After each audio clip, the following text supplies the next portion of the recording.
प्यारी बहनों, आज मैं सुनाने जा रही हूँ हल छठ माता की वह पवित्र कथा। ये सिर्फ एक कहानी नहीं, बल्कि माँ के प्यार, विश्वास और चमत्कार की संजीव झलक है। लेकिन एक छोटी सी विनती है आप सभी बहनों से, इस कथा को शुरू से अंत तक मन लगाकर सुनिए, क्योंकि जैसे पूजा अधूरी छोड़ देने से फल अधूरा रह जाता है, वैसे ही कथा अधूरा छोड़ देने से माता की कृपा भी अधूरी रह जाती है। तो आइए मन को शांत कर प्रेम और श्रद्धा से इस अमृत कहानी का श्रवण करें। भाद्रपद की कृष्ण पक्ष की छठी को कृष्ण के बड़े भाई बलराम का जन्म हुआ था। कुछ लोग माता सीता का जन्म दिवस इसी तिथि को मनाते हैं। बलराम जी का प्रधान शस्त्र हल तथा मूसल है, इसलिए हलधर भी कहते हैं। उन्हीं के नाम पर इस पर्व का नाम हल छठी पड़ा। हमारे देश के पूर्वी जलों में इसे ललई छठ भी कहते हैं। इस दिन मुँवे की दातुन करने का विधान है। इस व्रत में हल द्वारा जोता हुआ फल तथा अन्न का प्रयोग नहीं किया जाता, वर्जित है। इस दिन गाय का दूध, दही का प्रयोग भी वर्जित है। भैंस का दूध व दही प्रयोग किया जाता है। विधि: इस दिन प्रातःकाल स्नान आदि के पश्चात पृथ्वी को लीप कर एक छोटा सा जल कुंड बनाया जाता है, जिसमें छबेरी, पलाश, गुल्लर की एक एक शाखा बांधकर बनाई गई हल छठ को गाड़ देते हैं और इसकी पूजा की जाती है। पूजन में सतनजा, गेहूँ, चना, धान, मक्का, ज्वार, बाजरा, जौ आदि का भुना हुआ हलवा चढ़ाया जाता है। हल्दी में रंगा हुआ वस्त्र तथा सुहाग सामग्री भी चढ़ाई जाती है। पूजन के नियम मंत्रों की प्रार्थना भी की जाती है। हे देव, अपने गंगा, केदार, कुशवर्त, विलक, नील पर्वत और कनखल तीर्थ में स्नान करके भगवान शंकर को पति रूप में प्राप्त किया है।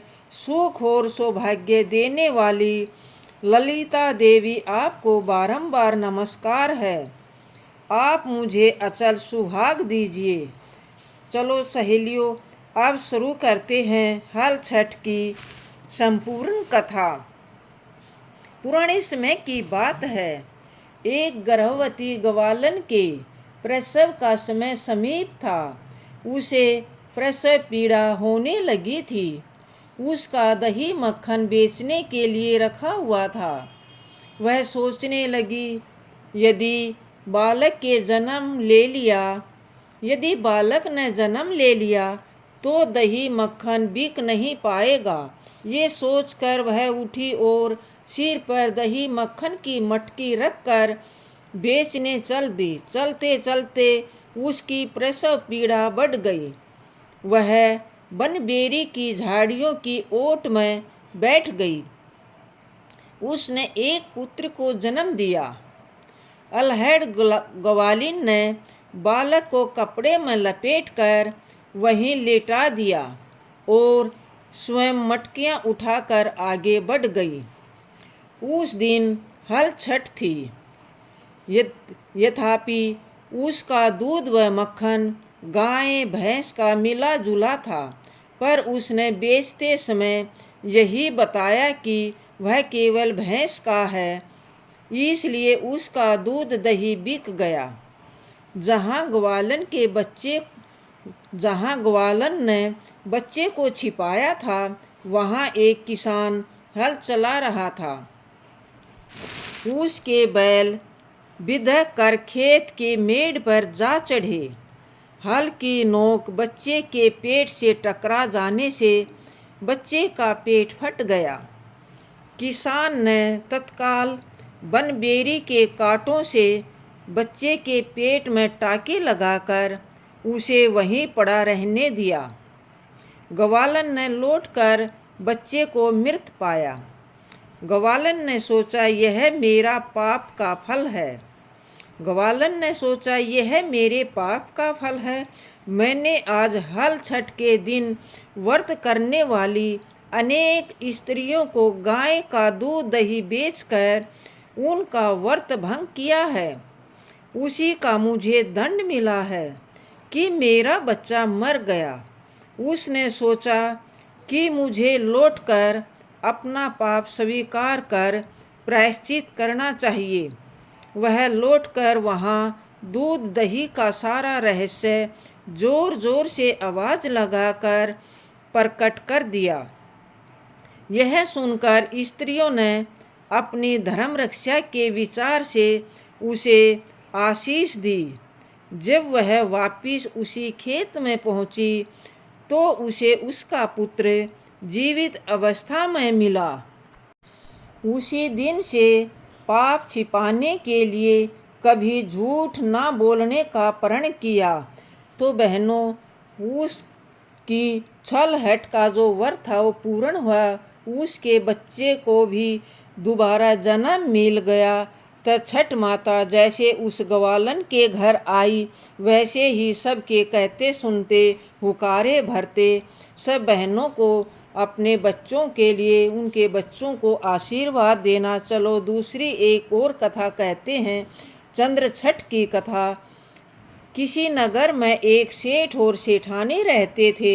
सेठानी मासिक धर्म के समय बर्तनों का स्पर्श करती फिरती थी। कुछ समय पश्चात सेठ और सेठानी की मृत्यु हो गई। मृत्यु के पश्चात सेठ को बैल और सेठानी को कुतिया की योनि प्राप्त हुई। दोनों अपने पुत्र के घर की रखवाली करते थे। पिता का श्राद्ध था। पत्नी ने खीर बनाई।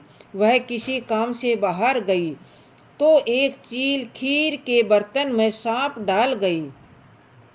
बहू को इस बात का पता नहीं चला, पर कुतिया यह सब देख रही थी। उसे पता था कि खीर में चील सांप गिरा गई है। कुतिया ने सोचा कि खीर को खाने से ब्राह्मण मर जाएंगे। अतः कुतिया ने खीर के भगोने में मुंह डाल दिया। गुस्से में भरकर बहू ने कुतिया को जलती लकड़ी मारी, जिससे उसकी कमर की हड्डी टूट गई। बहू ने वह खीर फेंक दी और दूसरी खीर बनाई। सब ब्राह्मण भोजन करके चले गए, परंतु बहू ने कुतिया को जूठन तक न दी। रात होने पर कुतिया और बैल बातें करने लगे। कुतिया बोली, आज तो तुम्हारा श्राद्ध था, तुम्हें तो खूब खाने को मिला होगा। मुझे तो आज कुछ भी खाने को नहीं मिला, उल्टे मेरी पिटाई हो गई। उसने खीर और सांप वाली बात बैल को बता दी। बैल बोला, आज तो मैं भी भूखा हूँ, कुछ खाने को नहीं मिला। आज तो और दिनों की अपेक्षा काम भी अधिक करना पड़ा। बेटा और बहू बैल तथा कुतिया का वार्तालाप सुन रहे थे। बेटे ने पंडित को बुलाकर पूछा कि उनके माता पिता किस योनि में हैं। पंडित ने बताया कि माता कुतिया योनि और बाप बैल योनि में तुम्हारे घर पर हैं। उनका लड़का सारा रहस्य जान गया। उसने अपने माता पिता बैल और कुतिया को पेट भर भोजन कराया और पंडितों से उनकी वर्तमान योनि से छूटने का उपाय पूछा। पंडितों ने परामर्श दिया कि भादोपद की कृष्ण पक्ष की छठी को जब कुंवारी कन्याएं चंद्रमा को अर्घ देने लगे तो ये दोनों यदि अर्घ के नीचे खड़े हो जाएं तो इनकी योनि से छुटकारा मिल जाएगा। तुम्हारी माँ ऋतु काल में सब बर्तन छूती थी। इसी कारण, इसी दोष से इसे यह योनि मिली थी। आने वाले चंद्र छठ पर लड़के ने यही किया, जिससे उसके माता पिता को कुतिया एवं बैल की योनि से छुटकारा मिला। भादवा लगते की छठ चना छठ। चना छठ के दिन कंवारी लड़कियां व्रत करती हैं और दिन भर कुछ नहीं खाती। इस दिन चना छठ भी की कहानी सुनो और एक पटे पर जल का लोटा रख लें, उस पर सतिया बना लें और लोटे के किनारे पर 7 बिंदी कर लें। एक प्लेट में गेहूं और पैसे रख दो और हाथ में गेहूं के 7 दाने लेकर कहानी सुने। कहानी सुनने के बाद लोटे का पानी और गेहूं के दाने रख लें। शाम को चांद को अर्घ दे दो और गेहूं व पैसे ब्राह्मणी को दे दो। चने छठ की कहानी शुरू करते हैं। एक साहूकार और साहूकारनी थी, जिनके यहाँ कोई बर्तन न थे, ना कोई हांडी थी, और थोड़े दिन बाद वे मर गए। मरने के बाद साहूकार बैल की योनि में गया। साहूकारनी मरने के बाद साहूकार बैल की योनि में गया। साहूकारनी कुतिया की योनि में गई। दोनों अपने लड़के के घर में रहने लगे। बैल सारे दिन रात काम करता और कुतिया घर की रखवाली करती थी। एक दिन उसके बाप का श्राद्ध आया, तब उसने खीर बनाई तो वह दूसरे काम में लग गई। तब एक चील आई और खीर में सांप डाल गई। ये सब कुतिया देख रही थी। उसने सोचा ब्राह्मण खाएगा तो ये मर जाएगा, परंतु बहू ने देखा। उस कुतिया चिल्लाई तो बहू देखने लगी तो कुतिया ने खीर में मुंह दे दिया।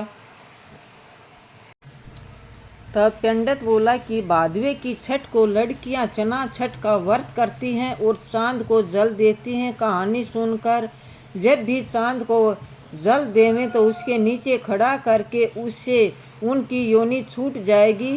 तब लड़कियों के अर्घ दिया और यह योनि छूट गई और मोक्ष को प्राप्त हो गए। बाद में मनुष्य की योनि मिली। इस कहानी को जो पढ़ता है और जो सुनता है, उन्हें भगवान की कृपा से मुक्ति हो जाती है। तो दोस्तों, ये थी हल छठ की कहानी। हल छठ या बलराम छठ भी कहते हैं, जो कि कृष्ण के भाई थे। तो दोस्तों, वीडियो पसंद आई हो तो लाइक करना, परिवार वाले और दोस्त वालों के साथ शेयर करना, उनको भी पुण्य फल की प्राप्ति मिले। और चैनल पर नए हो तो चैनल को सब्सक्राइब करना। धन्यवाद दोस्तों।